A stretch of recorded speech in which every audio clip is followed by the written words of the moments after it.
Aku bisa, kamu bisa. Dan tema kita yang menarik pada sore hari ini adalah kenapa sih ilmu marketing jadi penting sekali atau penting banget. Nah, luar biasa ya teman-teman tema kita pada sore hari ini. Dan rekan-rekan sekalian, selama 90 menit ke depan kami harap Anda tidak malu untuk bertanya karena kami akan menyediakan sesi Q&A atau sesi tanya jawab pada 30 menit terakhir nanti, di mana kami juga akan menyediakan 2 buah giveaway atau kaos t-shirt Kubisa yang bisa kita bagi-bagikan kepada teman-teman atau sobat Kubisa semuanya.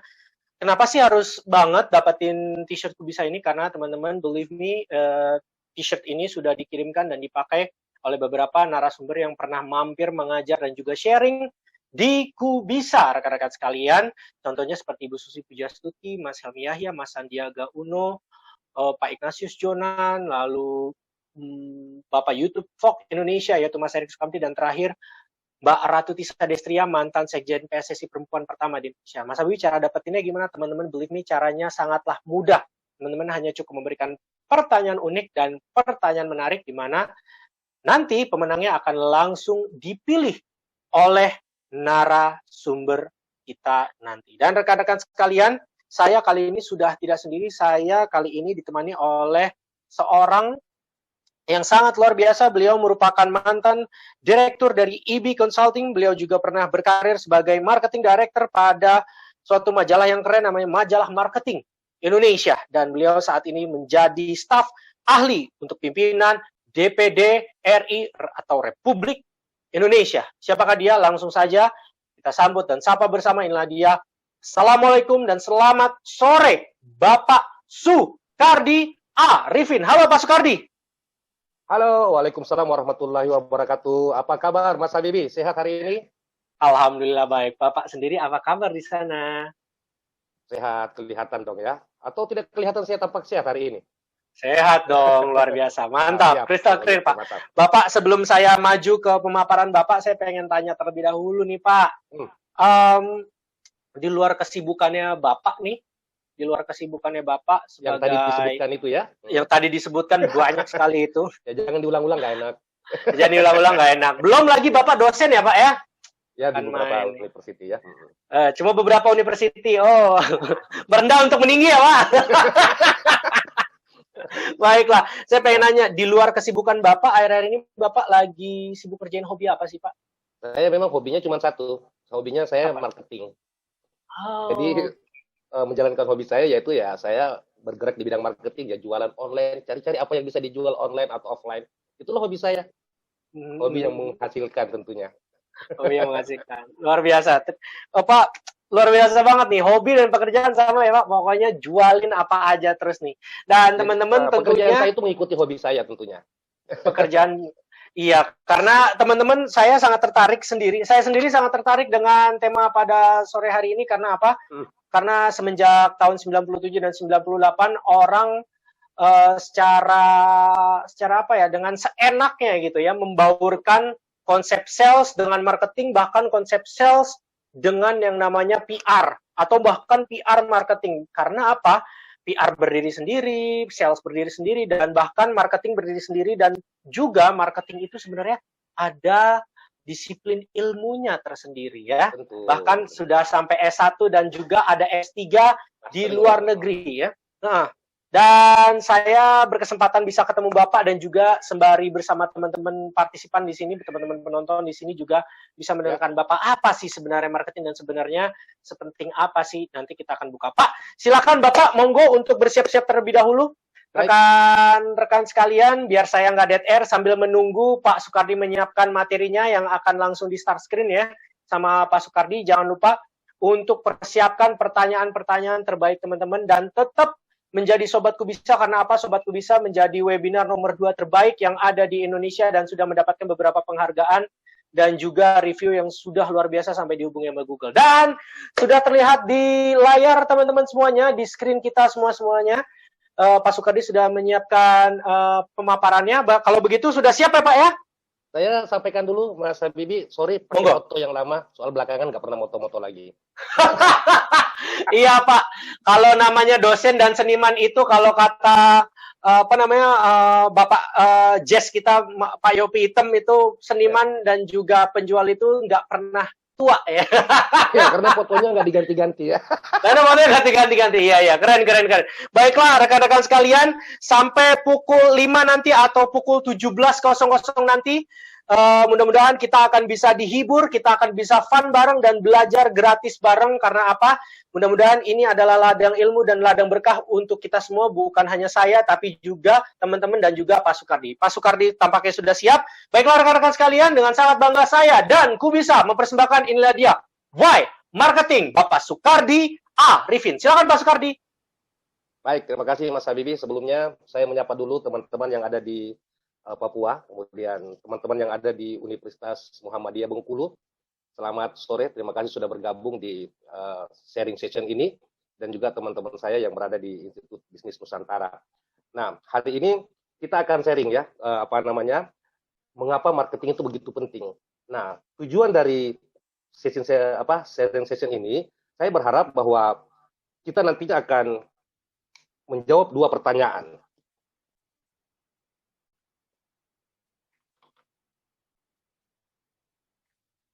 Bentar ya, ini memang sedikit agak kendala.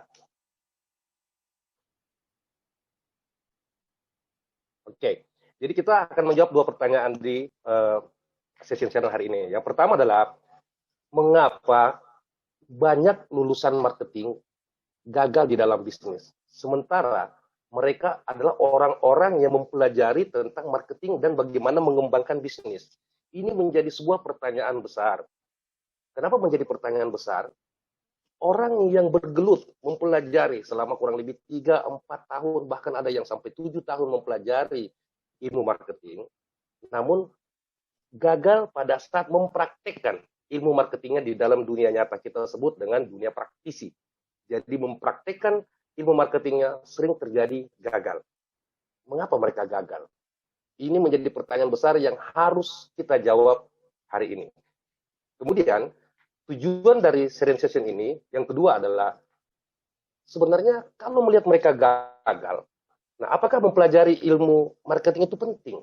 Ini pertanyaan penting juga, karena mengapa kita harus mempelajari ilmu yang orang mempelajari pun juga gagal, sementara kita kan ingin menambah pengetahuan kita ingin menambah ilmu kita, tujuannya agar bisa kita praktekkan di dalam dunia nyata. Ilmu adalah modal kita untuk memenangkan pertandingan atau memenangkan masalah di dunia nyata. Nah, kalau ilmu itu tidak bermanfaat, untuk apa kita mempelajari marketing? Nah, dua pertanyaan ini harus bisa kita jawab. Yang pertama akan saya jawab sendiri. Mengapa banyak lulusan marketing gagal dalam melaksanakan atau menjalankan bisnis? Saya akan bantu jawab berdasarkan pengalaman saya mengajar di beberapa university, kemudian berdasarkan pengalaman saya di dunia praktisi. Saya tadi bisa bekerja di beberapa tempat, dan kemudian beberapa staf atau rekanan kerja saya adalah orang-orang yang lulus dari akademik atau graduate dari ilmu marketing. Saya akan bantu jawab yang pertama. Nah, untuk yang kedua, apakah ilmu marketing itu penting? Nah, itu saya serahkan kepada teman-teman yang ikut pada sharing session hari ini. Apakah memang setelah mempelajari ilmu marketing ini bisa dipraktekkan atau diaplikasikan di dunia nyata? Jadi jangan hanya di dunia kampus. Baik, mari kita mulai sharing session ini. Yang pertama, why marketing graduate fail? Kenapa sih orang-orang yang belajar marketing 3 tahun, menguasai ilmu marketing, banyak baca buku, tapi gagal di dalam bisnis? Banyak. Di dunia nyata, kita temukan banyak doktor, master, bahkan profesor, tidak bisa menjual satu produk pun secara berhasil. Kemudian kita melihat orang-orang yang tidak lulus dari, tidak keluar dari bangku kuliah marketing, mereka bisa menjadi orang yang besar, orang yang sukses. Kenapa sih? Coba kita intip. Yang pertama adalah the theories not applicable.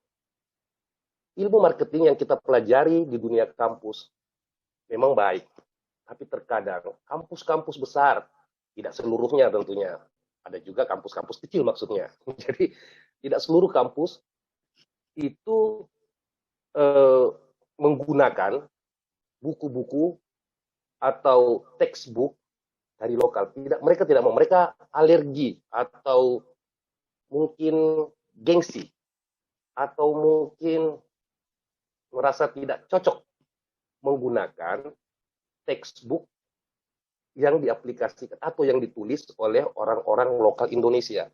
Mereka menyadur atau menggunakan buku-buku buku-buku yang ditulis oleh penulis luar negeri, sehingga contoh-contoh kasus yang mereka sampaikan di dalam tulisannya, di dalam buku tersebut adalah contoh-contoh kasus yang terjadi di Eropa, contoh-contoh kasus yang terjadi di Amerika, contoh-contoh kasus yang terjadi di mungkin Asia Tenggara, tapi bukan di Indonesia.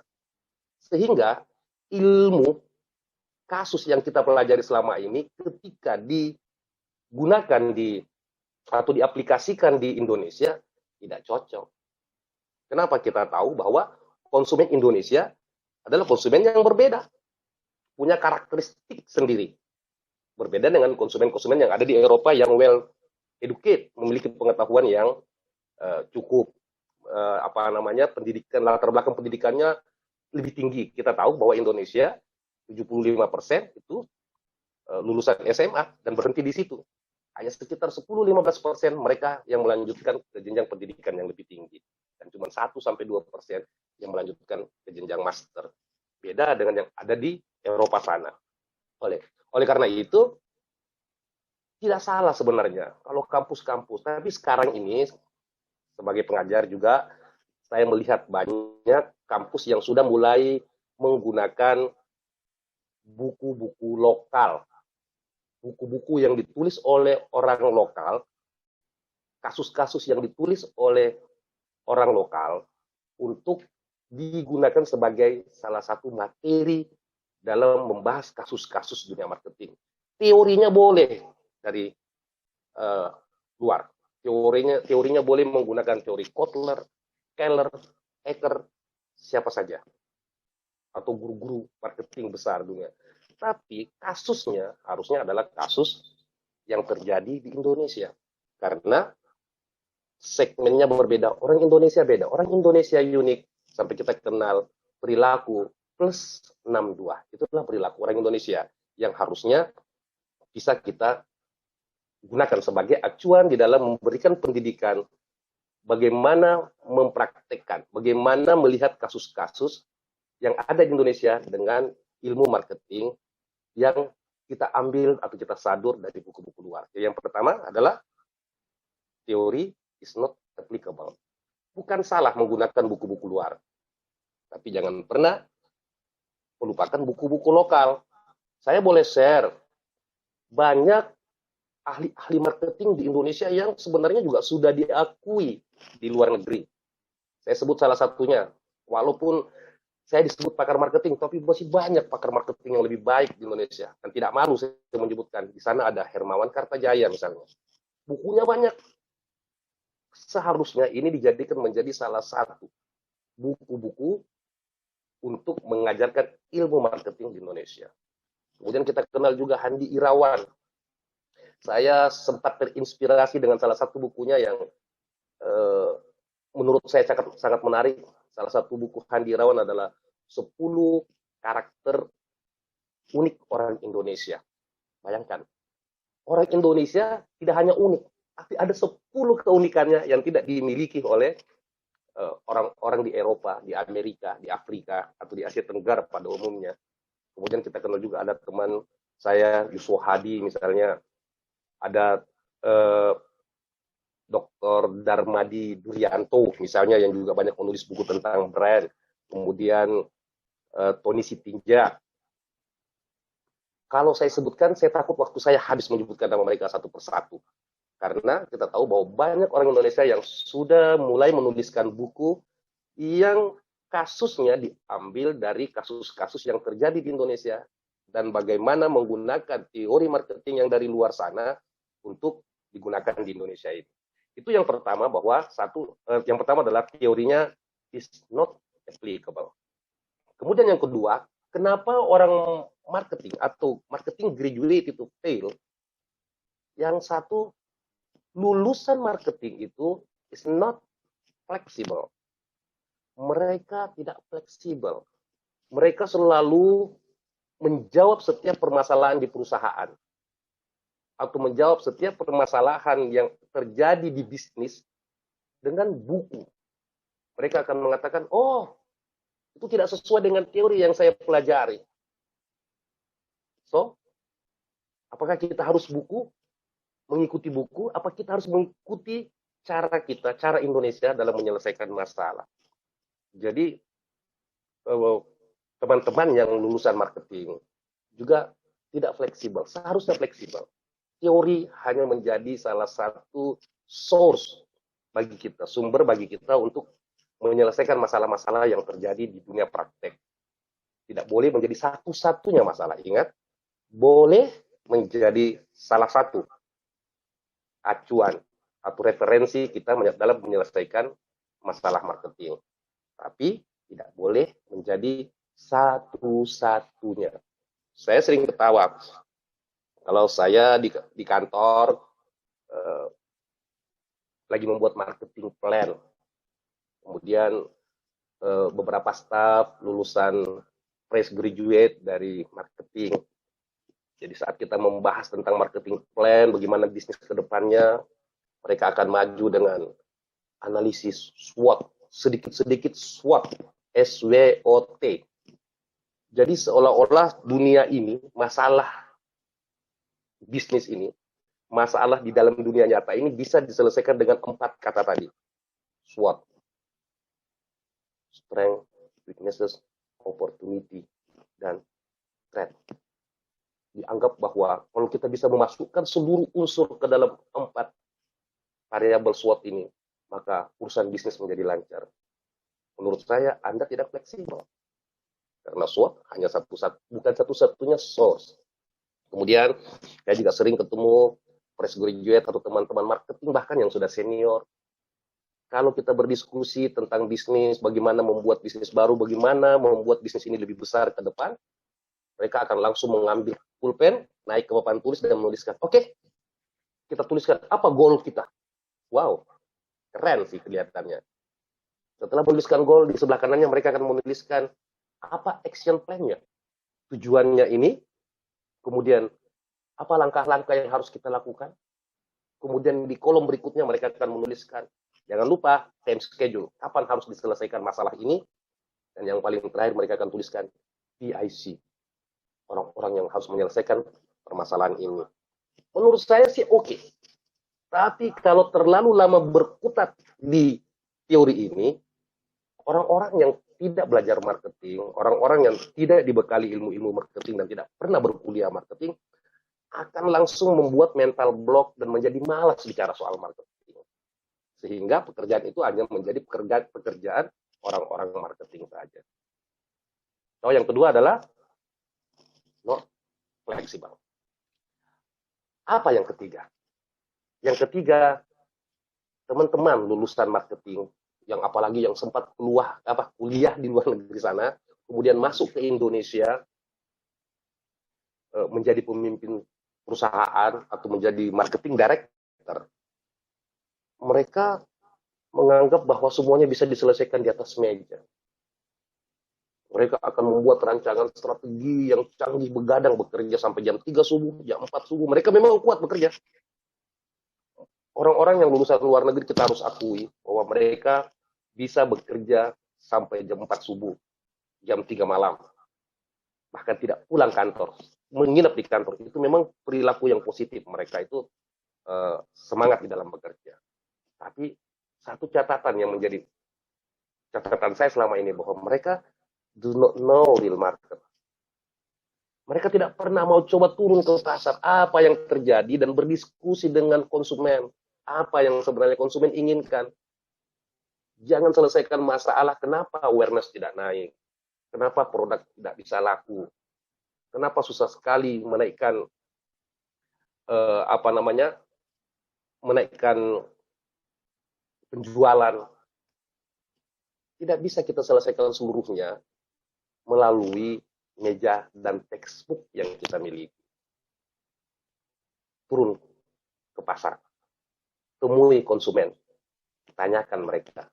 Itulah menjadi salah satu kenapa marketing graduate bisa fail. Okay. Nah, ini yang terakhir. Masih ingat tujuan kita bertemu hari ini, tujuan kita sharing session hari ini adalah menjawab dua pertanyaan besar. Yang pertama, kenapa orang-orang lulusan marketing bisa gagal? Ada 4, yang keempat nanti saya jelaskan. Yang kedua adalah, kalau begitu, penting nggak sih kita belajar marketing? Kalau orang yang belajar saja bisa gagal. Nah, penting nggak sih kita belajar? Oke, yang terakhir adalah, why marketing graduate itu fail? Kenapa mereka itu gagal? Mereka terlalu lama berdiskusi, menyelesaikan masalah-masalah di atas meja dan di ruang meeting. Sehingga mereka kehilangan momentum. Mereka lose momentum. Orang-orang yang tidak belajar marketing, mereka lebih berani mencoba. Kita turunkan harga, kita umumkan, kita sampaikan ke konsumen, kita turunkan harga. Kita naikkan harga, kita putuskan naikkan harga, lalu kita umumkan ke konsumen, kita naikkan harga. Mereka lebih berani mencoba, dan memang mungkin ada peluangnya gagal. Gagal karena mencoba lebih baik, karena kita tahu apa penyebab kegagalan kita. Tapi masalah besarnya adalah lose momentum ini. Kita kelamaan berdiskusi sehingga market sudah diambil oleh kompetitor. Kita kelamaan membahas strategi-strategi yang harus dilakukan sehingga pasar sudah berubah cita rasanya. Coba bayangkan, ketika COVID pertama kali datang, pandemi COVID pertama kali datang, orang yang tidak belajar marketing langsung membuat masker sebanyak-banyaknya. Orang-orang yang belajar marketing berpikir, melakukan kajian, strategi, apa yang harus kita buat? Masker model apa yang paling bagus? Masker apa yang murah, bagus, mampu menahan COVID? Mereka berdiskusi sebulan, 2 bulan, 3 bulan, sementara pasar sudah dipenuhi oleh berbagai jenis masker. Begitu mereka mengatakan, oh, masker scuba yang terbaik, ringan, mudah dipakai, dan praktis. Begitu mereka masuk ke pasar, ternyata pasar sudah berubah. Sehingga mereka jadi lose momentum. Pertanyaan pertama sudah kita jawab. Ada banyak faktor-faktor atau variabel yang menyebabkan kenapa marketing graduate itu fail. Pertama, teori yang mereka pelajari baik, tapi kasus yang mereka gunakan untuk menyelesaikan masalah-masalah di dunia bisnis adalah kasus-kasus dari luar, dari Eropa, dari Amerika, atau mungkin dari Asia, yang tidak memiliki karakter yang sama dengan karakter konsumen Indonesia.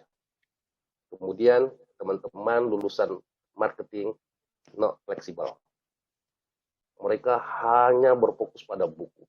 Bahwa sebelum menentukan sesuatu, kita harus menentukan ini, sesuai dengan buku itu adalah ini. Sehingga membuat orang-orang yang tidak belajar marketing merasa jenuh. Dunia kampus dibawa ke dunia praktek.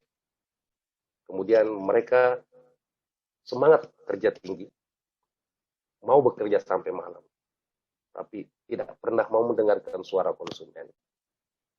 Apa sih yang sebenarnya konsumen inginkan? They do not know real market.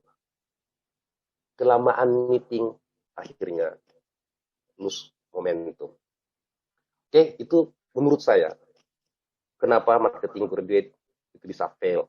Masih banyak faktor-faktor yang lain.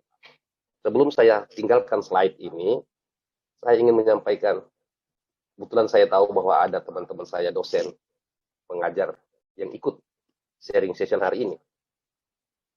Banyak buku-buku karya orang Indonesia yang menggunakan kasus-kasus marketing di Indonesia. Seharusnya itu dijadikan sebagai salah satu materi atau salah satu buku acuan di dalam memberikan pelajaran, belajar mengajar di kampus saya. Kita masuk ke slide berikutnya. Nah, ini juga penting. Tadi Mas Habib menyampaikan, banyak orang yang mengatakan bahwa marketing itu ini dan itu. Sebelum kita bisa memutuskan, apakah belajar ilmu marketing itu penting, kita tahu dulu apa itu marketing sebenarnya. Saya kasih waktu setengah detik, kecepatan. Saya kasih waktu 2 detik. Menurut teman-teman yang hadir pada sesi hari ini, apa sih marketing menurut kalian? Oke, 2 detik sudah selesai. Banyak yang memberikan jawaban. Marketing adalah market. Ini jawaban, sering saya temukan di kampus jawaban ini. Kalau saya tanyakan ke mahasiswa, apa itu marketing menurut kalian? Mereka menjawab, market. Menurut saya, jawaban ini jawaban males mikir. Jawaban males mikir. Marketing, market. Cuma buang 3 huruf jawabannya. Dari marketing menjadi market. Marketing adalah pasar. Ya, pemasaran adalah pasar. Marketing, market. Masuk akal tapi malas. Malas mikir maksudnya. Dan ini banyak jawaban yang diberikan oleh mahasiswa, bahkan oleh orang-orang yang belajar marketing. Dan mungkin menurut kalian yang mengikuti sharing session webinar hari ini, berpikir bahwa marketing adalah market. Kemudian, jawaban yang paling banyak kedua, mereka mengatakan, marketing is selling. Marketing adalah penjualan. Kita belajar marketing, ya kita harus bisa belajar menjual. Sehingga kenapa masih banyak orang yang tidak mau berkuliah atau mengambil pendidikan bidang manajemen khususnya marketing. Karena mereka menganggap saya kuliah, kemudian menjadi sales. Karena di kepalanya marketing is selling. Tidak salah memang. Salah satu dari variabel yang dipelajari, salah satu dari bidang yang dipelajari di dalam ilmu marketing adalah selling. Tapi bukan satu-satunya. Apalagi cuma satu. Jadi, selling adalah bagian kecil dari kegiatan marketing. Ingat, bagian kecil dari marketing. Kalau marketing itu adalah rumah besar, selling adalah salah satu pilarnya. Tidak cukup hanya dengan melakukan penjualan bahwa kita sudah berhasil di dalam marketing. Selling. Kemudian ada juga yang mengatakan bahwa marketing is profit. Marketing adalah kegiatan ilmu atau kegiatan yang dilakukan untuk bisa mendatangkan keuntungan. Ini juga tidak salah. Bahkan ini bahagian dari definisi dari marketing. Kata profit ini memang penting. Untuk apa? Kita menggunakan strategi yang tepat, kita bekerja lebih keras, tapi usaha yang kita hasilkan tidak mendatangkan profit bagi perusahaan. Tapi ingat, karena kata-kata profit inilah, orang dari divisi marketing sering bertengkar di perusahaan dengan orang yang berada di divisi keuangan, berada di divisi orang-orang yang belajar akuntansi. Karena kenapa? Orang yang belajar akuntansi dan orang yang berada di divisi keuangan di perusahaan hanya tahu kalau kita mengeluarkan modal Rp1.000, maka nanti uang itu harus kembali jumlah yang sama Rp1.000 atau jumlah yang lebih banyak. Karena di dalam teori orang-orang yang tidak belajar marketing, marketing itu dianggap sebagai sesuatu kegiatan atau suatu ilmu yang bisa meningkatkan profit. Tidak salah. Tapi saya kasih contoh. Apakah ada kegiatan marketing yang awalnya hancur? Awalnya tidak profit maksud saya? Pernah dengar Gojek? pada tahun 2010 lalu, sekitar 11 tahun yang lalu, ketika Menteri Pendidikan kita, Pak Makarim, meluncurkan Gojek di Indonesia. Semua orang tanya, dari mana Gojek mendapatkan uang memberikan promosi yang luar biasa? Orang sampai mengatakan bahwa dia bakar uang miliaran, 16 miliar, 20 miliar, ratusan miliar uang dibakar hanya untuk memperkenalkan platform Gojek di Indonesia. Merekrut Gojek, kemudian menggratiskan supaya orang mau menggunakan Gojek. 11 tahun yang lalu, masih banyak orang yang bertanya, apa yang diinginkan Gojek di Indonesia? Terlalu berani mereka memulai bisnis itu. 11 tahun yang lalu, orang berpikir, yang punya Gojek akan hancur, atau tidak mengerti bisnis. Mereka tidak mengerti karakteristik Indonesia. Hari ini, Gojek sudah memberikan profit yang luar biasa. Hampir di semua handphone orang Indonesia ada aplikasi Gojek. Bahkan para direktur yang sudah memiliki mobil pribadi lebih dari satu pun memiliki aplikasi Gojek di HP-nya. Coba bayangkan, berapa nilai valuation Gojek sekarang? Seandainya Gojek dijual, berapa nilai perusahaan ini? Saya pernah menyampaikan, seandainya Gojek dijual, harganya lebih mahal daripada Garuda Indonesia. Kalau perusahaan Gojek dijual hari ini, harganya jauh lebih mahal dari Bluebird yang memiliki banyak mobil. Harganya lebih mahal daripada Garuda Indonesia yang memiliki banyak pesawat. Sementara Gojek tidak memiliki satu motor pun. Oke, jadi marketing adalah profit. Oke, tapi tidak harus didapatkan di awal. So, jadi apa sih marketing itu yang sebenarnya? Apa marketing sebenarnya? Saya kasih waktu 2 detik untuk menjawab. Habis waktu 2 detik, kalau menurut Philip Kotler, marketing adalah, saya berikan warna putih kalau Anda mau lihat di layar. Saya berikan warna putih. Marketing adalah science and art. Marketing itu ilmu, tapi ada seninya.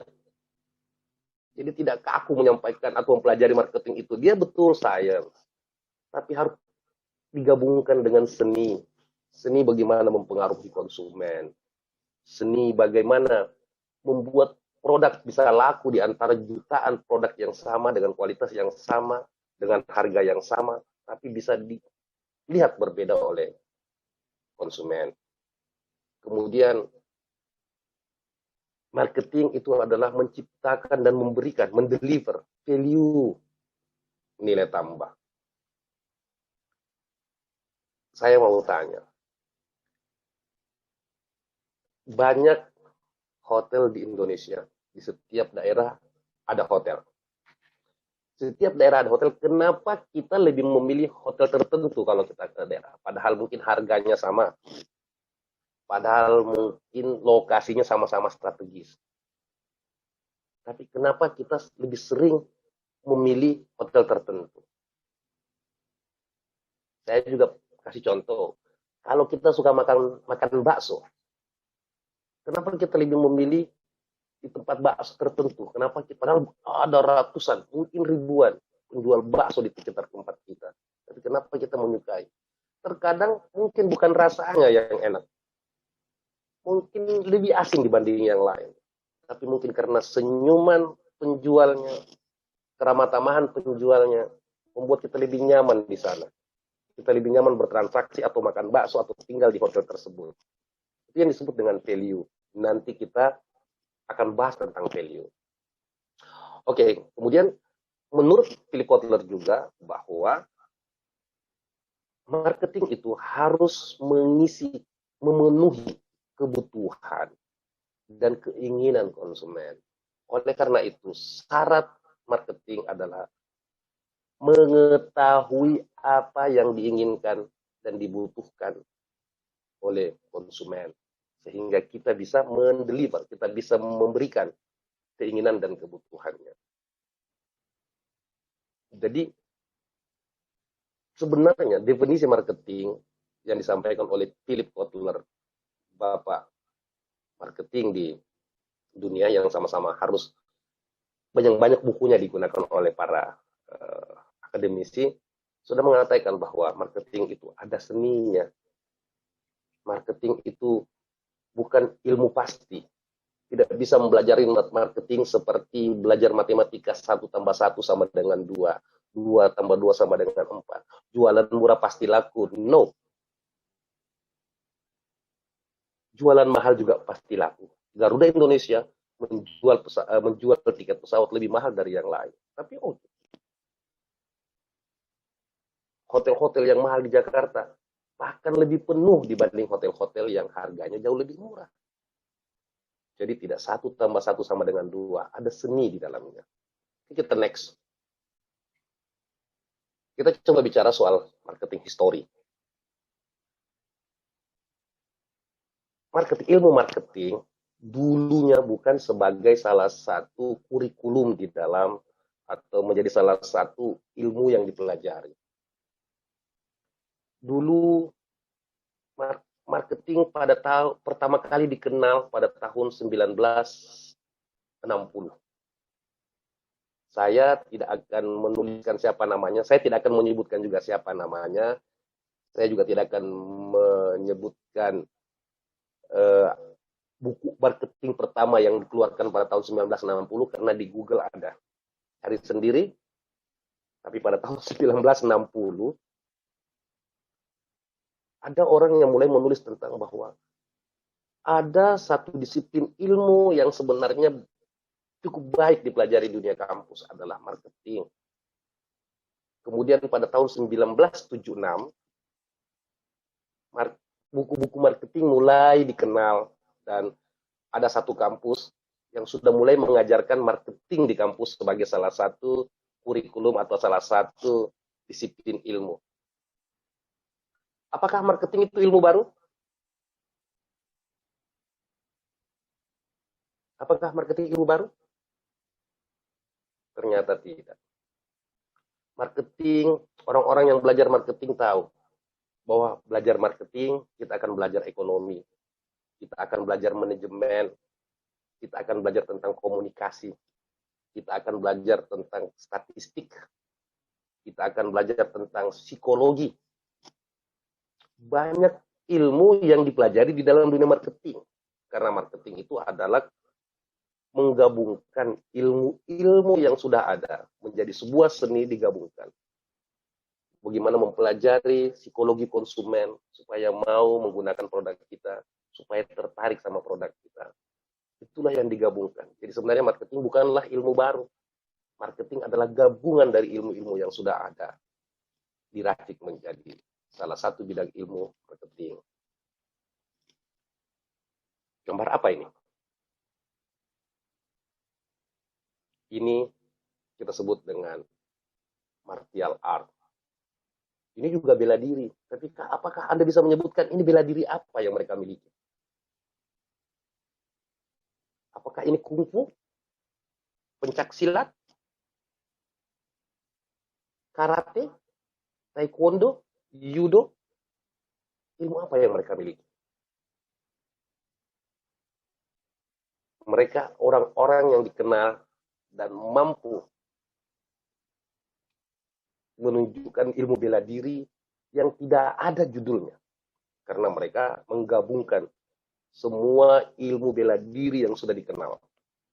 Karate, kungfu, taekwondo, pencak silat, dan ilmu apa saja mereka gabungkan yang disebut dengan ilmu martial art. Berarti marketing is martial art di dalam ilmu bela diri.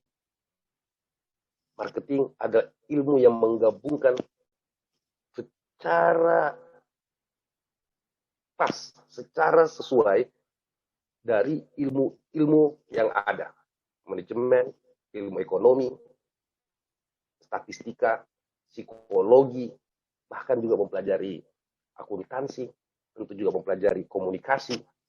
Itulah yang dipelajari di dalam ilmu marketing. Ilmu marketing bukan ilmu baru, tapi mampu seperti martial art yang mampu mengalahkan ilmu-ilmu yang lain karena dia menggabungkan berbagai macam bidang atau disiplin ilmu. Oke. Sejarah marketing.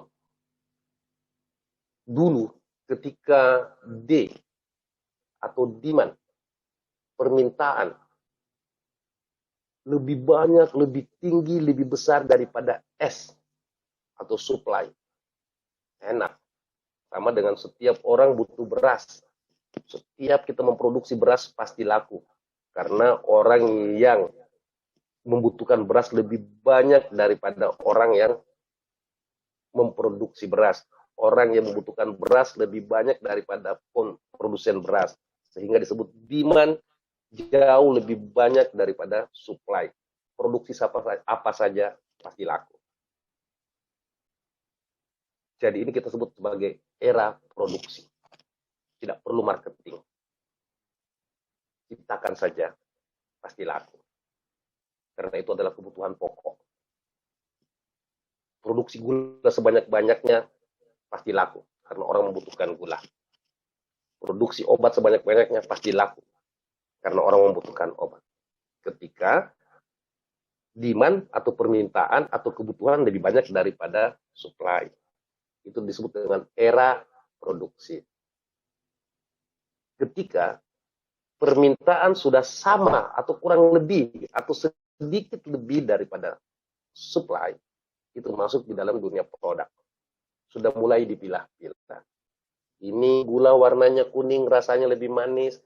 Ini gula warnanya putih, rasanya tidak lebih manis, tapi lebih bersih, lebih higienis. Ini setiap produk sudah memberikan karakteristik masing-masing. Tidak sekedar produksi, tapi sudah mulai memberikan karakteristik di dalam produksinya. Kita sebut sebagai produk. Beras ini pulen. Beras ini perak, lebih murah. Beras ini panjang, bersih, putih. Itu sudah mulai memberikan karakteristik di dalam hasil produksinya. Kita sebut dengan era produk.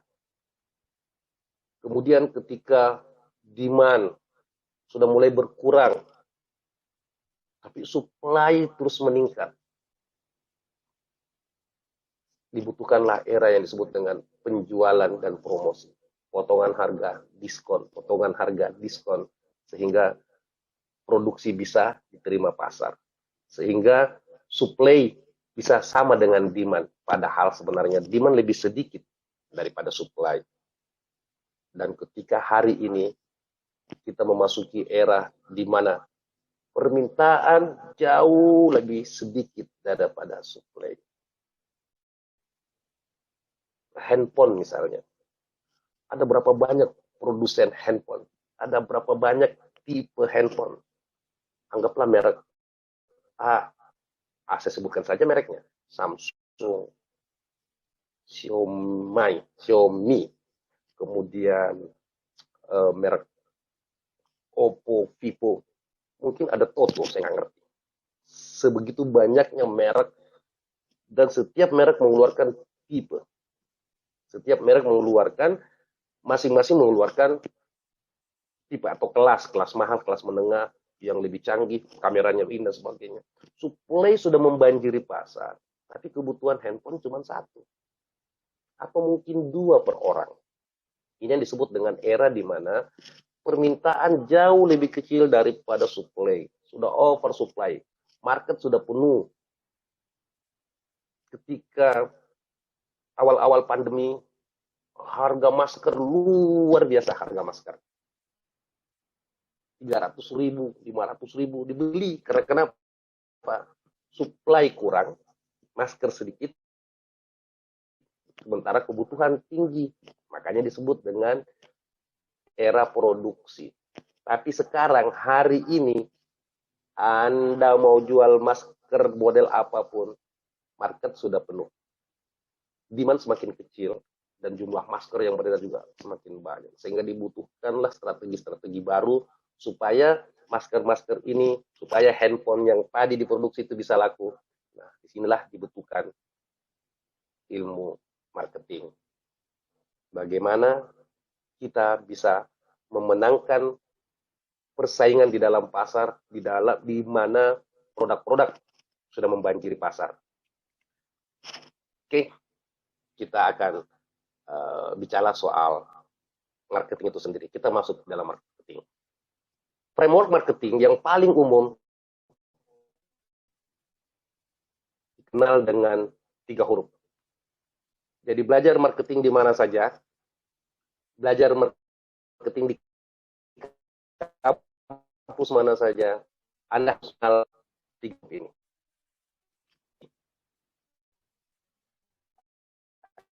Bisa sebutkan dalam hati saja, karena saya tidak bisa dengarkan sebutannya. Jadi di dalam belajar ilmu marketing, kita harus mengenal 3 huruf ini. Gampang kan sebenarnya belajar ilmu marketing? Hanya 3 huruf. S, T, dan V. Apa itu S? Jadi ilmu marketing adalah ilmu yang mempelajari tentang strategi. Kemudian ilmu marketing adalah ilmu mempelajari bagaimana taktikal, teknis. Jadi kalau tadi strategi, pemikiran tingkat tinggi, kemudian taktikal, mempelajari bagaimana mempraktekkan strategi di atas tadi. Kemudian yang terakhir kita belajar bicara soal value. Jadi kita belajar bagaimana caranya, kita belajar apa, kemudian kita belajarkan taktikal, bagaimana cara mempraktekannya, dan yang terakhir adalah bagaimana kita memberikan value, nilai tambah. Seperti tadi yang disampaikan oleh Philip Kotler di dalam definisi dari marketing, harus memasukkan unsur value di dalam setiap produk yang kita miliki. Saya mau tanya, kalau kita datang ke sebuah hotel, hotelnya tidak terlalu mewah, hotelnya tidak terlalu megah, biasa-biasa saja, harganya juga tentu tidak terlalu mahal. Ketika Anda datang ke hotel tersebut, security atau satpam membukakan pintu mobil, mengangkatkan koper, menemani Anda masuk ke dalam, sambil bertanya, Bapak mau menginap? Apakah ada barang yang perlu dibawa lagi? Jadi Bapak turun dari mobil atau turun dari taksi di sebuah daerah, itu cuma jalan berlenggang tanpa harus membawa apa-apa, semuanya sudah dibawakan oleh satpam atau mungkin bellboy yang sudah berdiri di depan pintu hotel. Kemudian sampai di dalam hotel, diletakkan dengan baik. Resepsionis menanyakan, Bapak ada KTP, mau nginep dengan berapa lama dan sebagainya, dengan senyum yang baik. Atau Bapak duduk saja, nanti terlalu capek menunggu di sini. Bapak tinggal titipkan KTP-nya, nanti kami ke sana menanyakan apa yang Bapak perlukan. Ini yang disebut sebagai value yang diberikan oleh hotel tersebut. Menambahkan, padahal itu bukan bagian dari hotel. Biasanya orang datang ke hotel menanyakan kasurnya bersih atau tidak, lengkap fasilitasnya atau tidak, ada kolam renang, ada tempat gym, ada meeting room, yang paling penting wifi nyampe kamar atau enggak, itu biasanya buat anak muda. Nah, value-value ini yang ditambahkan di dalam sebuah produk, sehingga produk ini memiliki daya saing atau memiliki nilai yang lebih dibanding produk-produk sejenis atau produk-produk kompetitor. Oke, jadi marketing bicara soal 3 huruf. S, P, dan P. Kalau kita analogikan, marketing itu sama dengan helikopter view. Saya analogikan seperti ini. Semakin tinggi helikopter itu terbang, maka yang tampak adalah keseluruhan dari sebuah hutan, keseluruhan dari sebuah kota, keseluruhan dari sebuah pulau. Strategi adalah ilmu tingkat tinggi atau helikopter view yang lebih tinggi. Memang di dalam strategi kita tidak mengetahui sesuatu secara detail, tapi kita mengetahui sesuatu secara luas. Oleh karena itu, jabatan-jabatan marketing strategik seperti marketing director, CEO di perusahaan adalah orang-orang yang memikirkan marketing strategi, tidak memikirkan tactical di dalam marketing. Mereka tidak tahu di dalam hutan itu pohon apa yang ada. Di dalam hutan itu berapa banyak pohon kecil dan berapa banyak pohon besar. Mereka tidak tahu. Mereka hanya tahu bahwa hutan ini besar, di sebelah utara ada sungai, di sebelah kanan ada gunung, di sebelah selatan ada jalan raya. Itu yang diketahui. Sehingga pikirannya lebih tinggi. Oleh karena itu wajar kalau di perusahaan kita melihat bahwa banyak direktur-direktur perusahaan atau marketing director atau CEO yang tidak tahu secara teknis seperti apa perusahaannya. Itu wajar karena mereka orang-orang yang memikirkan strategik perusahaan, tapi pemikirannya jauh dan jangka panjang. Pemikirannya holistik dan lengkap. Dia tahu bahwa 100 meter dari gedung A adalah laut dan sudah tidak bisa lagi dilakukan. Dia tahu bahwa 10 tahun ke depan orang akan sangat membutuhkan Gojek yang hari ini tidak diketahui, mungkin seperti itu. Dia tahu bahwa luas seluruh pulau ini semikian besar, walaupun dia tidak mengetahui secara rinci atau detail. Jadi helikopter view ini adalah pemikiran orang-orang strategi.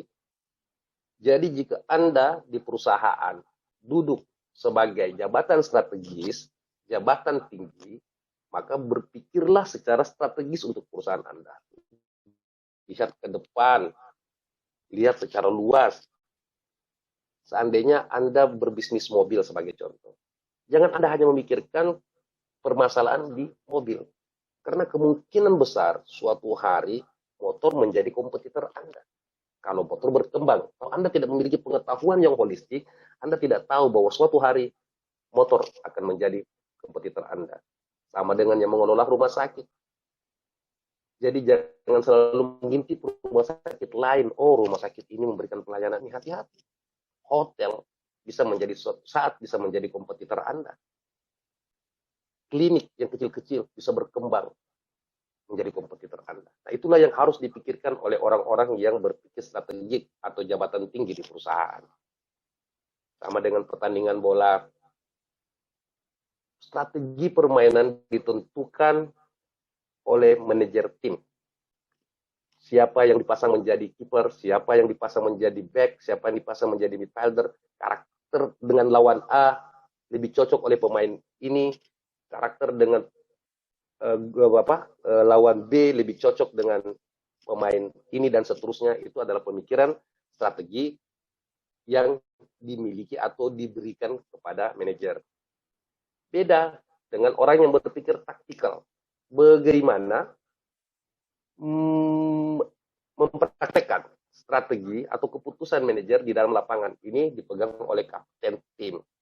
Nah, inilah yang memikirkan taktikal. Sehingga kalau kita mempelajari marketing secara luas, kita akan pelajari secara strategis, keseluruhan, dan taktikal, how to-nya. Bagaimana melaksanakan pemikiran-pemikiran strategis besar dibuktikan dengan pemikiran strategis. Jadi kita kembali bahwa belajar marketing, kita belajar 3 hal. Yang pertama, kita belajar strategi, kita pikirkan bagaimana memetakan konsumen, bagaimana melihat konsumen tanpa kita memikirkan dulu produknya seperti apa nanti. Kemudian di dalam taktikal ini kita akan mempelajari produk apa yang sebenarnya cocok untuk konsumen kita. Dan yang terakhir kita belajar soal value adalah nilai tambah apa yang harus kita berikan ke dalam produk kita, sehingga lebih dipilih oleh konsumen dibanding produk-produk yang lain. Oke. Nah, STV itu sendiri juga memiliki turunan di dalam dunia marketing. Kita tahu bahwa dunia marketing itu adalah ilmu-ilmu yang kita mungkin sering mendengarkan ada istilah STP, yang sebenarnya adalah singkatan dari segmentation, targeting, dan positioning. Pada sesi kedua hari Senin depan, kita akan belajar soal segmentasi, targeting, dan positioning. Nanti ini akan dibahas lebih jauh bagaimana cara memetakan konsumen. Saya share sedikit. Dari sekian miliar manusia yang ada di dunia ini, tidak ada satupun yang memiliki sidik jari yang sama. Setiap orang memiliki sidik jari yang sama. Kalau sidik jarinya saja tidak sama dari sekian miliar penduduk dunia ini, tentu saja otak, model, bentuk, keinginannya juga tidak sama. Dalamnya juga tidak sama. Tapi di dalam dunia marketing, kita bisa melihat karakteristik mereka. Kita bisa belajar memetakan, mensegmentasi mereka. Oh, ini kelompok yang senang pedas, ini kelompok yang tidak senang pedas, ini kelompok yang suka murah, ini kelompok yang suka mahal. Apakah ada produsen yang suka mahal? Banyak. Coba Anda datang ke mall, lihat barang-barang mahal yang ditunggu atau menciptakan antrian konsumen. Kemudian dari segmen pasar tadi yang sudah kita petakan itu, kita tidak bisa memuaskan semuanya, kita tidak bisa memilih semuanya. Kita tidak bisa memilih seluruh pasar untuk kita jadikan sebagai konsumen kita. Kita tidak bisa menjadikan seluruh rakyat Indonesia menjadi konsumen kita. Kita harus memilih siapa yang bisa kita puaskan, segmen mana yang cocok dengan produk kita. Itu dalam proses memilih kita sebut dengan proses targeting.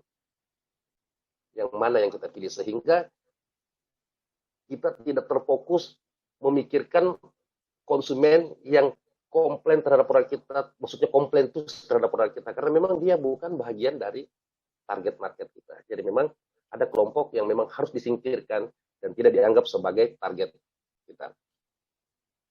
Bank BCA pernah bahasa quote-unquote-nya memecat nasabah. Memecat nasabah artinya tidak semua nasabah harus dilayani oleh BCA. Oleh karena itu Bank BCA menentukan minimal saldo 500.000 per bulan. Jika saldo Anda tidak cukup 500.000, maka akun Anda diblokir. Itu bahasa kasarnya memecat nasabah. Karena kenapa? BCA juga tidak bisa melayani seluruh nasabah yang punya uang Rp1.000 sampai uang yang 1 triliun rupiah di dalam bank. Sehingga harus dipilih nasabah mana yang paling bisa dilayani, dan yang paling penting nasabah mana yang mendatangkan profit. Nah, kemudian kita juga akan belajar positioning. Seingat saya ini nanti di sesi ketiga pertemuan Senin berikutnya, setelah Senin kita mempelajari soal segmentasi dan positioning. Kemudian di marketing juga kita akan mempelajari tentang tactical, differentiation. Saya mau tanya, penyanyi dangdut yang paling seksi siapa?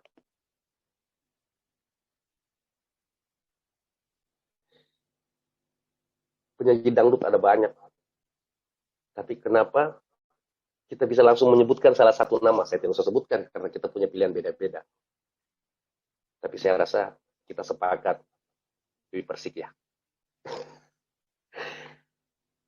Apakah Dewi Persik lebih seksi dari banyak penyanyi dangdut yang lain? Sebenarnya sama saja. Keseksian mereka juga sama saja. Kecantikan mereka mungkin sama saja. Tapi diferensiasi, karakteristik seksi itu diambil, dipilih oleh Dewi Persik, ditempelkan ke dalam positioningnya dia, untuk dikatakan bahwa saya penyanyi dangdut yang seksi. Apakah semua orang suka penyanyi dangdut yang seksi? Tidak. Ada yang suka penyanyi dangdut yang ramah. Tapi itu bukan target marketnya. Dewi Persik sudah memilih segmen dan dia melakukan diferensiasi di luar sekian banyak penyanyi dangdut. Bagaimana kalau Dewi Persik misalnya tidak memilih menjadi penyanyi dangdut yang seksi? Dia akan sama dengan penyanyi dangdut lainnya dan tidak memiliki diferensiasi, tidak memiliki perbedaan. Siapa yang goyangannya paling heboh? Dengan mudah kita menyebutkan Inul, kita menyebutkan yang lain. Mereka membuat diferensiasi. Kalau suaranya bagus, semua penyanyi dangdut suaranya bagus. Kalau semuanya bisa cengkokannya enak, semua penyanyi dangdut cengkokannya enak. Tapi harus dipilih diferensiasi. Tapi kenapa saya memilih penyanyi dangdut ya? Oke lah, lupakan. Kemudian kita akan juga nanti mempelajari tentang marketing mix. Seperti apa itu marketing mix? Kita kenal ada istilah 4P, 7P, 11P, dan PP yang lain. Di dalam teknikal juga dipelajari tentang selling. Bagaimana cara menjual yang tepat? Bagaimana bisa meningkatkan penjualan? Sebenarnya gampang untuk meningkatkan penjualan. Kalau tanpa menggunakan ilmu marketing. Gratiskan atau turunkan harga atau berikan termurah dibanding harga yang dilakukan oleh kompetitor. Selling is good. Penjualan meningkat, banyak konsumen, barang habis. Tapi apakah memberikan keuntungan? Tidak.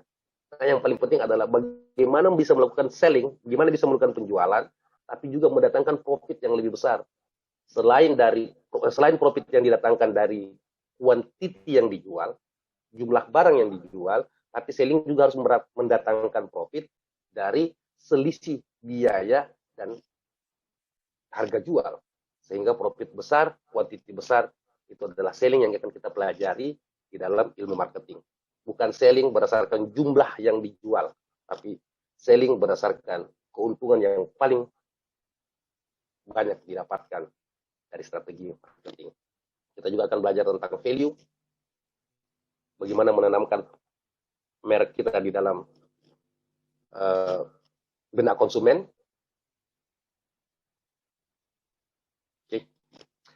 Dan bagaimana memberikan nilai tambah berupa services di dalam produk kita.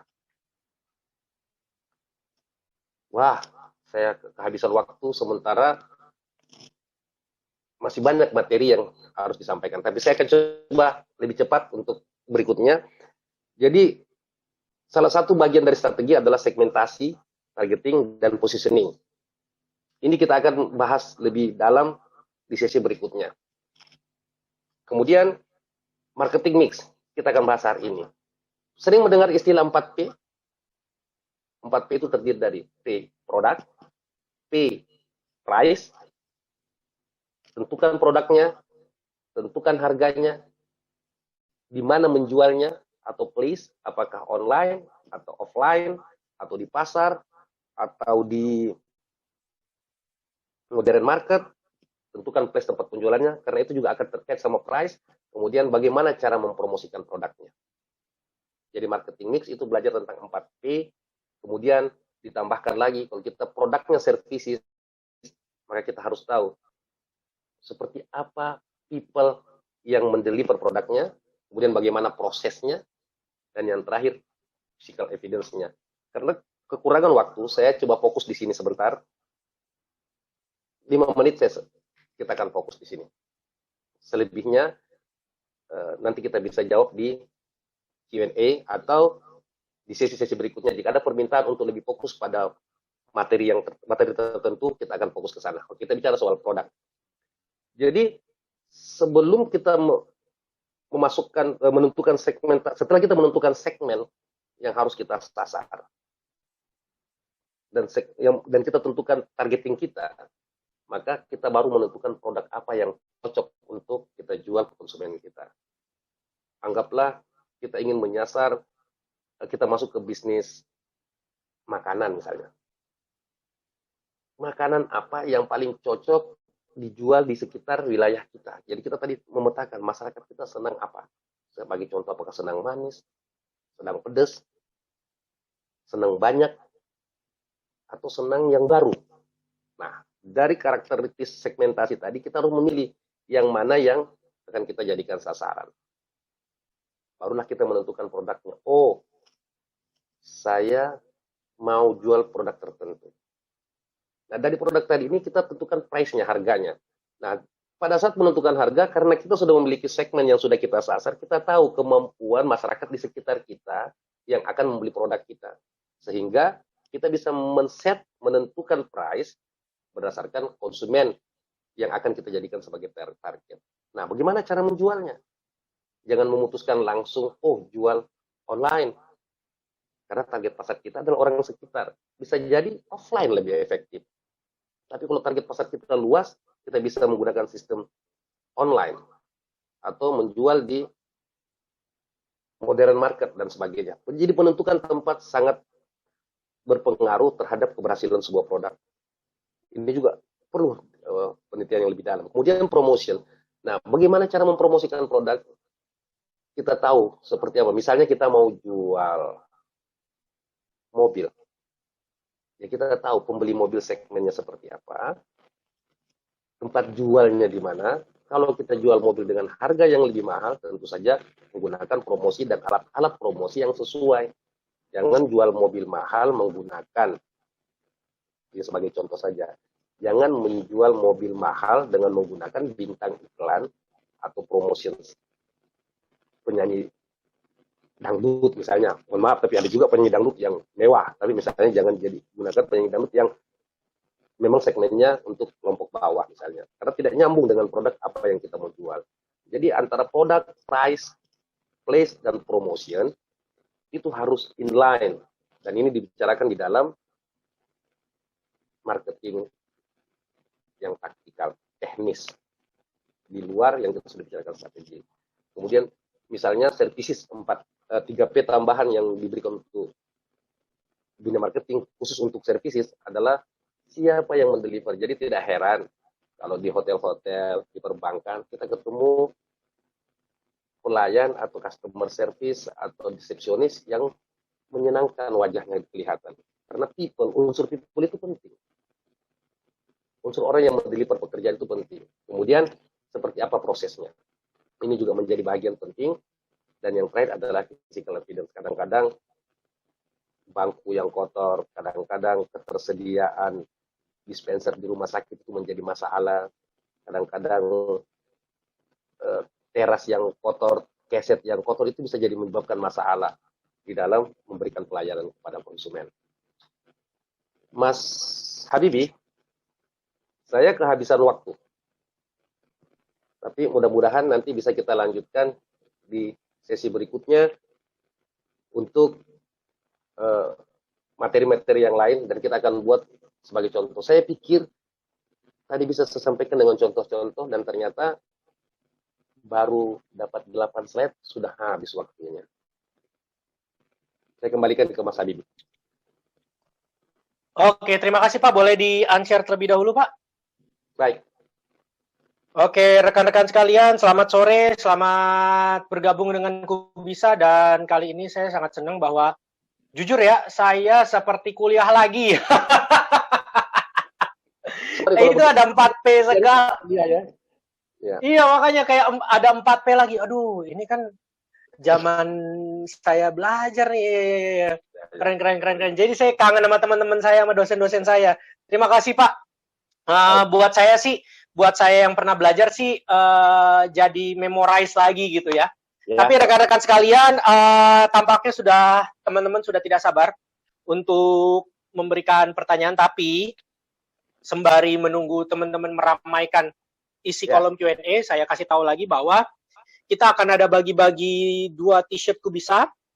Masing-masing teman-teman bisa mendapatkan hal ini karena t-shirt Kubisa ini sudah dipakai oleh beberapa narasumber dan juga pengajar yang datang sharing pengalaman, mengajar juga, itu seperti Bu Susi Pujastuti, Mas Helmi Yahya, Mas Sandiaga Uno, Pak Ignatius Jonan, Mas Erik Sukamti, dan Baratuti Sadestria. Nanti Pak Sukardi akan dapat juga ya di akhir bulan. Saya akan minta kalau dikasih. Di akhir bulan ini Pak Sukardi akan dikasih nanti sama tim kami dari eksekutif produser nanti buat teman-teman yang ingin mendapatkan, wah keren banget masa bicaranya kayak gimana caranya, teman-teman sangat mudah. Teman-teman hanya cukup memberikan pertanyaan unik dan pertanyaan menarik di kolom Q&A, bukan di kolom chat ya teman-teman ya. Di kolom Q&A. Jadi apakah teman-teman sudah siap untuk bisa bergabung bersama kita meramaikan yang namanya sesi Q&A? Langsung tulis pertanyaannya, boleh apa aja. Pertanyaannya boleh apa aja, tapi sesuai dengan tema ya. Dan rasanya sudah pada nggak sabar nih ya, sambil menunggu teman-teman menyiapkan tulisannya untuk pertanyaan, bukan di kolom chat ya, dan di kolom Q&A ya.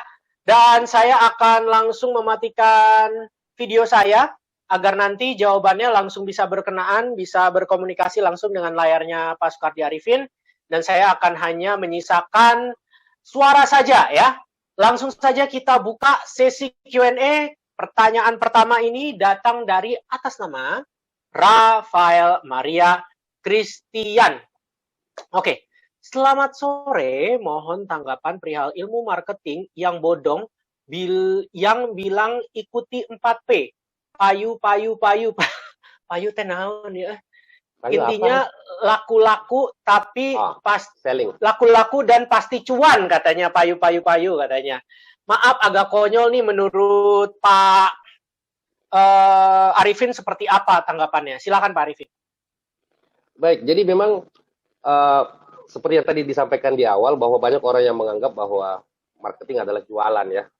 Pokoknya jualan lah. Ngapain bicara soal marketing sana sini tapi tidak bisa dijual. Gitu ya. Jadi sebenarnya itu sama dengan yang tadi disampaikan di awal bahwa marketing itu sama dengan selling sebenarnya. Bahwa ya ini termasuk orang-orang yang memang belum mengerti tentang marketing. Tujuannya adalah ikutin sharing session ini supaya tujuannya tahu bahwa selling itu hanya bahagian kecil dari menjual. Saya mau tadi share seperti yang saya share. Gojek, perusahaan Gojek itu sebenarnya kan tidak melakukan penjualan tapi memberikan nilai pada perusahaannya sehingga kita tahu Gojek itu mengeluarkan uang banyak sekali untuk membuat orang mengenal Gojek. Mungkin belasan miliar atau mungkin ratusan miliar atau mungkin triliun orang mengeluarkan. Tapi Anda tahu bahwa hari ini harga Gojek itu sudah jauh lebih tinggi daripada nilai Garuda Indonesia, perusahaan Garuda Indonesia dan perusahaan. Seriously? Oh, saya baru tahu Pak. Lebih. Nanti Anda cek berapa nilai valuation-nya. Ya, jadi kalau Gojek dijual, ditukar sama Garuda Indonesia, rugi Gojeknya. Ya, tapi apakah dia payu tidak? Karena bukan cuma salah satu variabel penjualan itu yang menjadi variabel marketing, tapi ada nilai tambah value, bagaimana sebuah perusahaan dibangun hanya dalam waktu 10 tahun bisa mengalahkan perusahaan yang berdiri 30 tahun, 40 tahun, 50 tahun. Bagaimana Wardah, perusahaan kosmetik yang hanya berdiri selama 3 tahun bisa menggulingkan perusahaan besar Mustika Ratu, Sari Ayu, Marta Tilaar. Apakah dia payu? Tidak.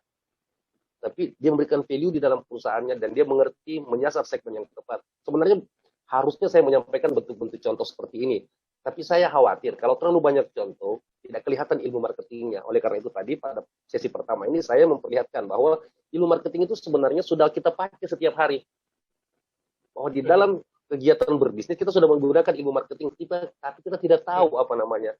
Apakah itu price, product, place, segmentation, targeting, positioning, kita tidak tahu. Tapi sebenarnya kita sudah mempraktikkan marketing di dalam kehidupan bisnis kita. Jadi benar juga kalau dikatakan bahwa kalau marketingnya jualan dong. Karena itu sudah menuju ke ujungnya teori marketing, bahwa marketing harus memberikan profit. Jualan sama dengan keuntungan. Tadi sama dengan orang mengatakan, bahkan Philip Kotler juga mengatakan bahwa jualan adalah marketing, definisi dari marketing adalah salah satunya adalah mendatangkan profit. Tapi Anda tidak bisa tiba-tiba berada di ujung sana. Anda harus melewati jalan yang berliku supaya bisa berada di ujung yang namanya profit. Tapi profit bukan satu-satunya tujuan di dalam marketing. Profit itu salah satu tujuan, tapi tujuan lain adalah bagaimana memberikan value dari perusahaan sehingga perusahaan ini bisa sustainable. Perusahaan ini bisa berdiri sampai ratusan turun-temurun dan tetap berada dan tetap memegang market share atau pangsa pasar yang besar. Berapa banyak perusahaan yang besar hanya hilang dalam 2-3 tahun? Berapa banyak perusahaan yang tiba-tiba besar dan hilang dalam 10 tahun? tapi bagaimana kita bisa bertahan seperti Toyota yang membangun brand image, yang membangun services yang bagus, yang dari dulu hingga saat ini menjadi merek pilihan. Nah, itu yang paling penting. Jadi jangan cuma berfokus pada jualan, karena jualan itu kita sebut dengan short target ya. Jadi dengan pemikiran atau tujuan jangka pendek, itu bisa berisiko bahwa bisnis ini juga tidak punya usia yang panjang. Tidak mau seperti itu. Banyak yang nyontek-nyontek Grab, kita juga tahu banyak yang nyontek-nyontek Grab, tapi juga pergi. Karena kenapa? Mereka tidak lebih siap, tidak membangun konsep marketing yang holistik, konsep marketing yang lebih besar, sehingga mereka hanya ikut-ikutan, tapi nanti akan termakan oleh gulungan persaingan, sehingga mereka akan tergilas oleh persaingan bisnis. Hanya bisnis-bisnis yang mempersiapkan strategi marketing secara baik, yang bisa bertahan dan tetap memberikan keuntungan. Mas Habibie. Oke, terima kasih Pak Sukardi. Luar biasa sekali. Kalau tadi Pak Sukardi bilang Toyota, berarti Pak Sukardi ketahuan ya mobilnya Toyota ya? Oh, belum tentu. belum tentu satu maksudnya. Baiklah. Oke, terima kasih Pak. Saya akan beralih ke pertanyaan yang lain. Kali ini datang dari atas nama Azizah Syarif. Pertanyaannya adalah, apakah marketing bisa dimasukkan ke dalam value chain bisnis? Silakan Pak Sukardi. Oke, value chain bisnis yang dimaksud adalah memberikan kehidupan atau apa yang dimaksud dengan life cycle produk dan sebagainya. Jadi apakah marketing itu ya, value chain itu sendiri adalah bagian dari strategi dalam marketing. Saya kasih contoh. Kalau dulu orang datang ke hotel, kasur bersih, hotel megah, itu adalah value yang diberikan oleh hotel. Saya tanya, apakah itu cukup? Mungkin sekarang tidak. Harus ada ruang tunggu, lobi yang megah. Bapak bisa lihat di hotel-hotel besar, sekarang ada ruang tunggu yang megah dan sebagainya. Itu value, tambahan value yang lain. Tapi lama-lama, apakah itu cukup? Oh tidak. Ternyata harus ada piano di sana. Saat ini, apakah itu cukup? Oh ternyata tidak lagi. Harus ada live musicnya di sana. Ternyata apakah itu sudah cukup? Tidak. Harus ada bar di situ supaya kalau mau minum kopi juga ada. Ternyata saat ini tidak cukup lagi. Sekarang harus ada live music, ada bar, ada pelayan yang cantik di sana, dan ada tempat di mana dia bisa melakukan meeting atau rapat atau berdiskusi secara private yang tidak terganggu sama orang-orang yang lain. Coba, value yang kita berikan saat ini belum tentu cocok lagi untuk value di masa yang akan datang. Nilai tambah yang kita berikan pada produk kita saat ini belum tentu dapat digunakan terus. Oleh karena itu, perkembangan value memang harus terus diikuti. Nah, itu adalah bagian dari ilmu marketing tentunya, tapi marketing yang berada di dalam taktikal. Di dalam value.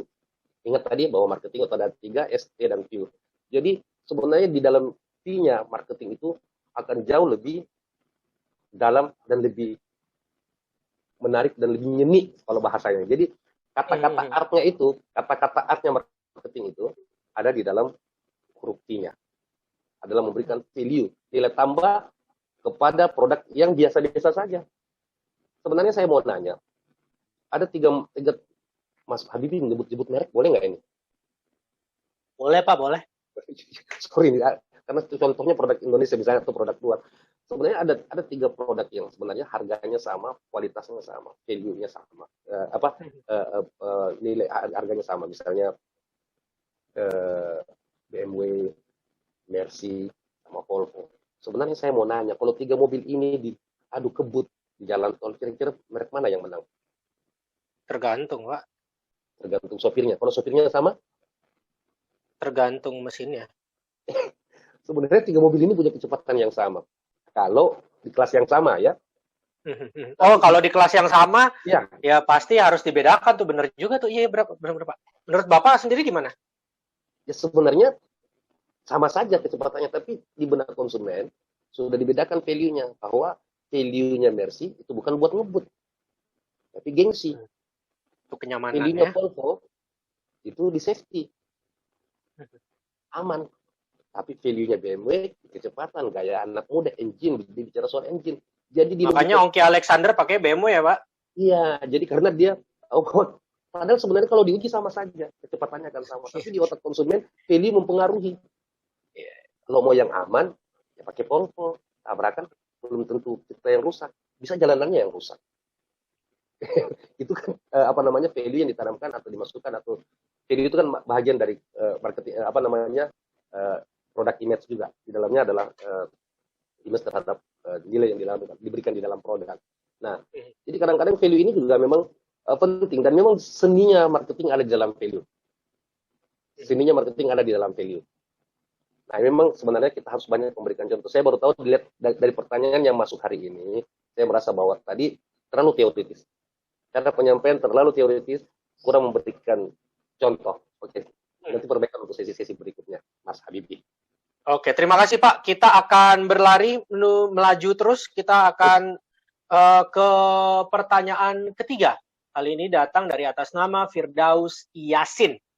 Pak, di masa pandemi untuk memulai usaha nih, menurut Bapak penjualan di bidang apa sih yang trennya lagi positif? Silakan Pak. Sudah banyak penelitian yang dilakukan bahwa ini disebut dengan momentum ya. Jadi kadang-kadang bisnis yang setiap bisnis itu punya momentumnya sendiri-sendiri lah ya.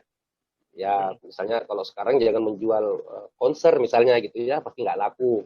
Misalnya konser mendatangkan penyanyi terkenal misalnya, kalau misalkan gitu. Tapi setiap produk itu punya momentumnya sendiri. Tentu saja bahwa bisnis-bisnis yang sekarang sedang naik dengan kondisi larangan, berbagai bentuk aturan yang ada, pasti ada yang meningkat. Yang paling pertama ya jualan asuransi kesehatan tentunya ya.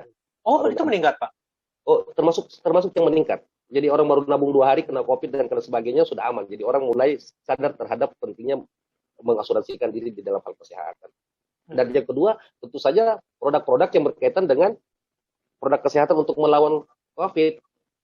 Ya tidak jauh-jauh dari disinfektan, hand sanitizer. Coba dulu orang nggak pernah pakai hand sanitizer. Di rumah mungkin 10 tahun terakhir kita tidak pernah menyediakan hand sanitizer di rumah kita. Biasanya dipakai sama orang yang jijian tuh ya Pak ya. Sekarang udah dipakai semua. Ya, yang kemana-mana. Sekarang orang mau masuk masjid aja pakai hand sanitizer. Nggak tahu mau megang apa di masjid. Atau mau masuk ke tempat ibadah gitu ya. Iya, benar-benar.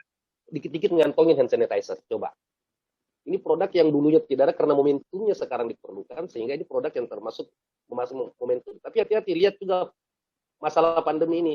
Berapa lama masanya. Jangan sampai nanti kita sudah masuk berbisnis ini, kita baru R&D, kita baru mempersiapkan segala sesuatunya, ternyata sudah mulai selesai pandeminya, kita baru launching produknya, kehilangan momentumnya, bahaya. Kemudian masker juga sudah mulai kehilangan momentumnya, tapi juga masih ada, tapi jangan terlalu fokus ke masker karena sudah mulai kehilangan momentumnya. Sudah terlalu banyak orang jualan masker. Dan lawan Anda bukan perusahaan besar. Lawan Anda adalah konveksi yang ada di mana-mana. Betul. Sekarang aja perusahaan celana dalam bikin itu ya Pak ya. Bikin apa namanya? Bikin masker. Sampai ada masker dari rider. Terus gimana tuh? Kan pikirannya aduh mau beli nggak ya buat gaya-gayaan, tapi imajinasinya begitu. Paling buat buat koleksi ya, bukan buat dipakai-pakai gitu ya, buat koleksi bahwa pernah punya gitu ya, karena nanti ini menjadi sebuah cerita, ini kejadian pandemi. Betul. Ini produk-produk yang ada dalam pandemi ini menjadi sebuah cerita di masa yang akan datang, sehingga bisa menjadi value, nilai bahwa pernah ada dan mungkin nanti suatu hari jualnya mahal gitu ya. Itu jadi memang harus melihat momentum. Nah, apa sih sebenarnya sekarang orang tidak mau keluar rumah sekarang, orang takut keluar rumah, selain takut memang dilarang untuk keluar rumah. Oleh karena itu kita menjual produk-produk yang bisa dijual secara online tentunya. Makanya bisnis online meningkat sampai 8 kali lipat saat ini. Orang yang dulunya jualan online jual 100.000 sekarang bisa menghasilkan sampai 800.000. Artinya 8 kali lipat peningkatan penjualan via online hari ini. Makanya aktif masuk di dunia online, sudah tahu dilarang keluar tapi tetap berkutat-katit menjual di pasar, menjual kepada masyarakat secara offline. Nah, Anda salah menentukan strategi. Jadi pilih produk yang berkaitan dengan COVID, pilih yang berkaitan pada orang-orang yang tidak bisa keluar rumah. Orang itu butuh hiburan saat ini, butuh hiburan, butuh kegiatan. Nah, jadi alat kesehatan tentu naik, alat-alat hiburan tentu naik, ya. Kemudian makanan-makanan pembunuh rasa bosan itu juga meningkat, makanan-makanan kecil, makanya GoFood itu wow, ya, luar biasa. Akhirnya jatuh juga ya. Iya, iya, iya. Bentar. Tapi sih buat saya nih marketing ini bisa jadi sesuatu hal yang baru nih Pak untuk dipelajari karena di era pandemi sekarang orang-orang berbondong-bondong untuk menjual dan berniaga sesuatu nih Pak. Nah, dari situ saya rasa kan ada juga orang yang punya kemahiran dalam public speaking itu sangat membantu untuk marketingnya atau enggak orang yang punya kemahiran untuk menulis narasi atau kreatif konten gitu ya, kreatif konten gitu atau content writer itu juga bisa mampu untuk bisa berinteraksi komunikasi untuk marketing. Apakah marketing itu juga bisa ditentukan oleh bakat, Pak? Karena jujur orang tua saya yang ayah dari keturunan Arab itu public speaking, penulis. Tapi kalau ibu saya yang keturunan pure Tionghoa itu hobi banget berniaga gitu. Tapi saya tidak sama sekali hobi untuk berjualan apa segala macam walaupun kayaknya asik juga ya berniaga. Tapi apakah sebelum kita melaju ke pertanyaan terakhir atas nama Makfiro Asri, apakah menurut Bapak ilmu marketing itu bisa juga didasari oleh bakat? Silakan Pak. Sebenarnya marketing itu bisa berkaitan sama bakat, tapi sangat tidak satu-satunya bergantung pada bakat.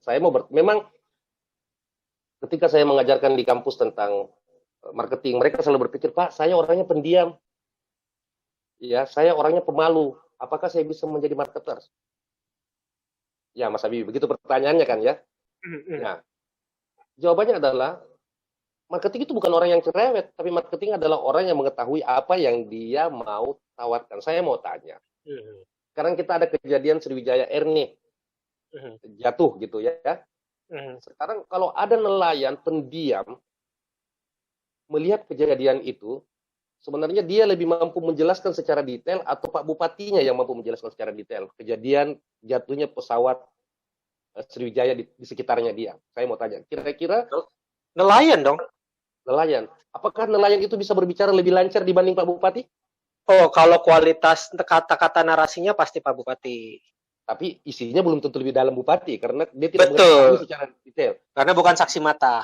Ya, jadi syarat di dalam marketing itu adalah memang benar cukup mengetahui produk kita. Jadi jangan juga menjadi marketing untuk barang-barang yang tidak kita ketahui atau tidak kita cintai. Jadi kalau misalnya Mas Habibie tadi sampaikan bahwa saya bisa jadi marketing, tunggu dulu Mas Habibie hobinya di apa? Bukannya di apa? Kalau Mas Habibie hobinya di mobil, jualan mobil bekas sebekas-bekasnya pasti laku karena memang hobinya bisa nyambung kemana-mana karena sangat menguasai produknya. Tapi bicara soal sesuatu yang tidak disukai, misalnya perubahan handphone atau orang-orang yang tidak terlalu suka dengan perubahan handphone, bicara disuruh jadi marketing handphone, ya tentu sia-sia. Betul. Karena dia sendiri tidak tertarik, tidak menguasai. Jadi syarat pertama menjadi marketing itu adalah memang tertarik. Sama dengan seni. Kalau kita memilih salah satu seni, seni itulah yang paling kita sukai sehingga kita tertarik. Dan pasti lebih mudah untuk memarketingkannya. Seperti itu Mas Habibie.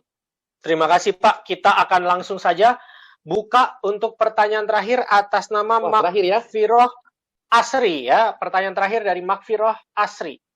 Pertanyaannya adalah, sore Pak, mau nanya dong, menurut Bapak dengan keadaan seperti sekarang ini, bisnis apa nih yang sangat strategis untuk dilakukan sehingga bisa bertahan dan bersaing di masa yang datang? Silakan Pak. Nah, ini baik nih. Jadi memanfaatkan apa yang bisa dilakukan hari ini untuk persiapan setelah masa pandemi. Saat ini maksudnya ini kan karena kita bicara dalam kasus pandemi ya, situasi berubah yang new normal ini ya.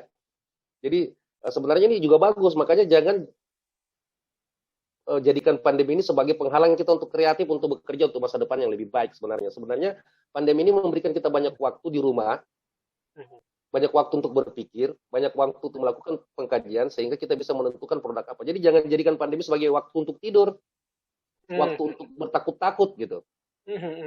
Ya oke lah, waktu untuk mendekat diri kepada Allah, untuk itu juga lebih baik. Tapi jangan terlalu banyak waktu dipakai hanya untuk bertakut-takut, beristirahat, dan sebagainya. Tapi karena manfaatkan, kalau kita tidak banyak bekerja, tidak banyak di luar, berarti kita memiliki dua, Mas Habibie. Satu, kadang-kadang kita memiliki kesempatan untuk berkeliling, kita memiliki kesibukan.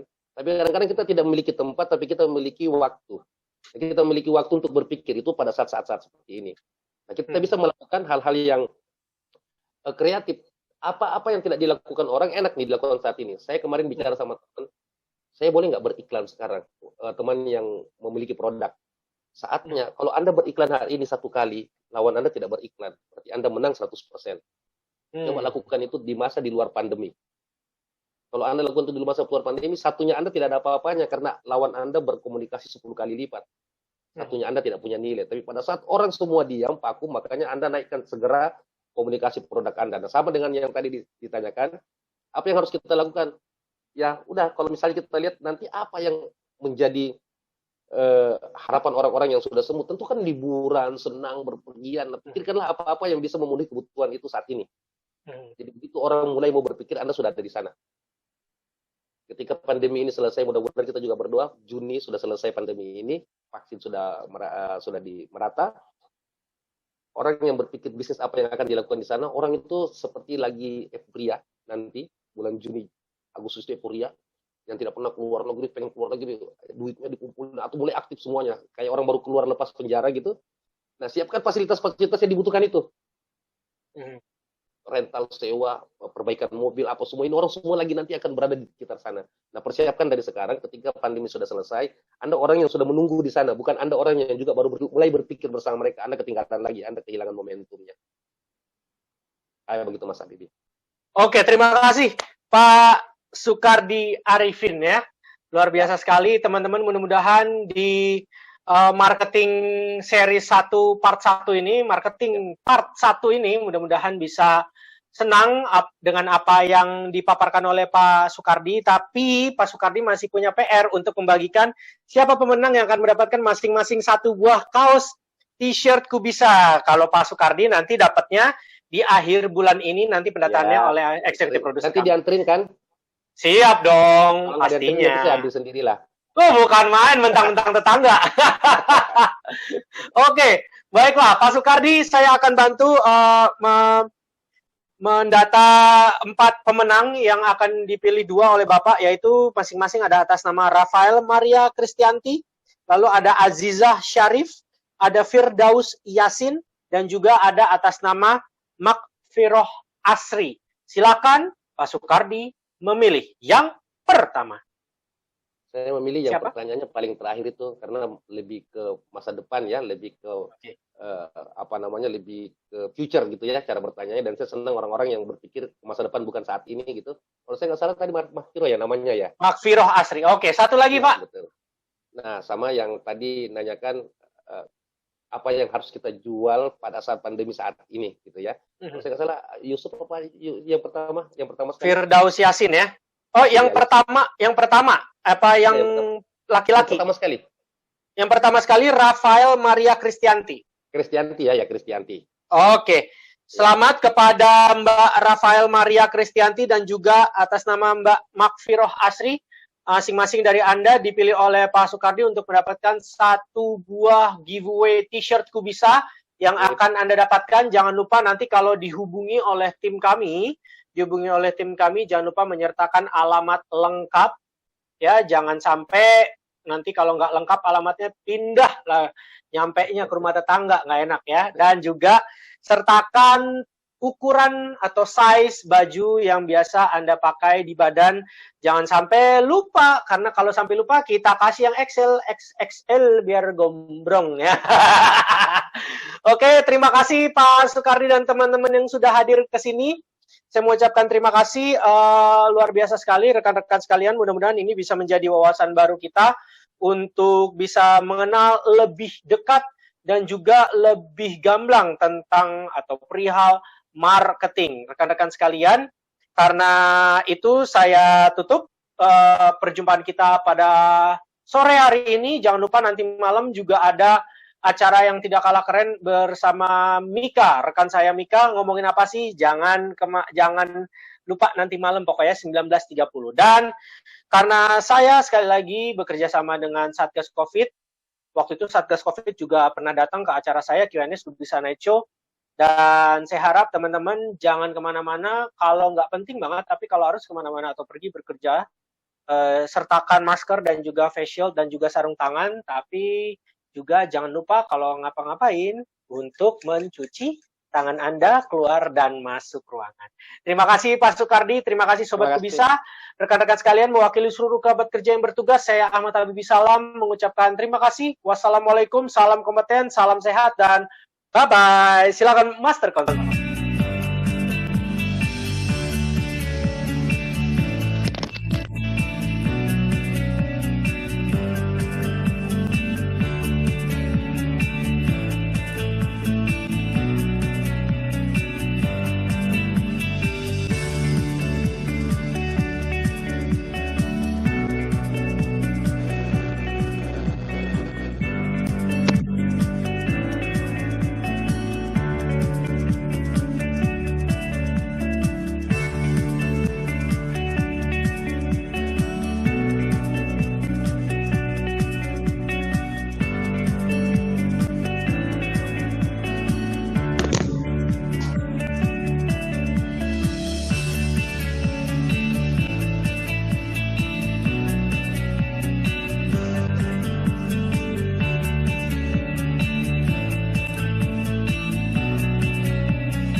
Pak Sukardi, terima kasih ya Pak Sukardi ya.